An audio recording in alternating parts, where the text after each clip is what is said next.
model Ford នឹងគេដែរប៉ុន្តែតម្លៃមហាសែនធូរបងប្អូនអ្នកគ្នាតិចច្រឡំប្រភេទ Ford Pick Up អីវ៉ាន់អត់ទេណាប្រភេទ Ford SUV ប្រភេទ Ford Eco Sport ឆ្នាំផលិត2020បងប្អូនអ្នកគ្នាចំណុចពិសេសបងប្អូនណាមួយឆ្នាំបងពុនផ្លូវត្រឹមតែ 150,000 រៀលឯងបងប្អូនអ្នកគ្នាចាហើយបើនិយាយពីកម្រិតនៅក្នុងការប្រើប្រាស់សាំងវិញណាជុំវិញ4ទៅ5លីត្រទេបងប្អូនអ្នកគ្នាជួយសែលសាំងខ្លាំងមែនតើបងប្អូនអ្នកគ្នាតោះឥឡូវយើងមកមើលពីផ្នែកខាងក្នុងទាំងអស់គ្នាបងប្អូនអ្នកគ្នាចាបងប្អូនណាខ្លះដែលគាត់មានថវិកាត្រឹម 10000 ជាងហើយគាត់ចង់បានប្រភេទឡានស្លាកលេខក្រុមហ៊ុនយកទៅប្រើតែសារតែគាត់គិតថាវាមិនងាយខូចខាតអីចឹងណាចាបងប្អូនអាចមកមើលគ្រឿងនេះបានប៉ុន្តែខ្ញុំមិនឲ្យបងប្អូនកាន់ត្រឹម 10000 ជាងមកហ្នឹងទេបងប្អូនអ្នកគ្នាបងប្អូនកាន់ត្រឹមតែលបាក់ជុំវិញ $5000 ជាងតែប៉ុណ្ណោះ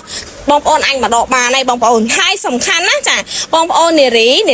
បងប្អូនស្រីចាភាគច្រើនគឺគាត់ស្រឡាញ់មែនតើប្រភេទ Ford Eco Sport ដោយសារអីគាត់ជិះហើយគឺគាត់អាចជូនកូនទៅសាលាទៅណាមកណាអីស្រួលងាយស្រួលជិះងាយស្រួលចតហើយកម្រិតទៅក្នុងការប្រើប្រាស់សាំងគឺវាតិចខ្លាំងមែនតើអញ្ចឹងសម្រាប់បងប្អូនដែលគាត់ស្រឡាញ់ពេញចិត្ត Ford Eco Sport ឆ្នាំផលិត2020បងប្អូនអាចមកទីនេះបានតម្លៃពេញត្រឹមតែ $10000 ជាងទេកាន់ត្រឹម 5000 ជាងទេមកដកឥឡូវតែម្ដងរំលោះដែលមិនឆាច់ទៅលើប្រព័ន្ធ CVC ចាបងប្អូននៅខេត្តក្រៅប្រទេសអាចរំលោះបានដូចគ្នាបងប្អូនទាំងគ្នាចាប់អារម្មណ៍លក្ខខណ្ឌដែលល្អអាចមកដល់ជាមួយនឹងទីតាំងបងប្អូនតបបានអរគុណ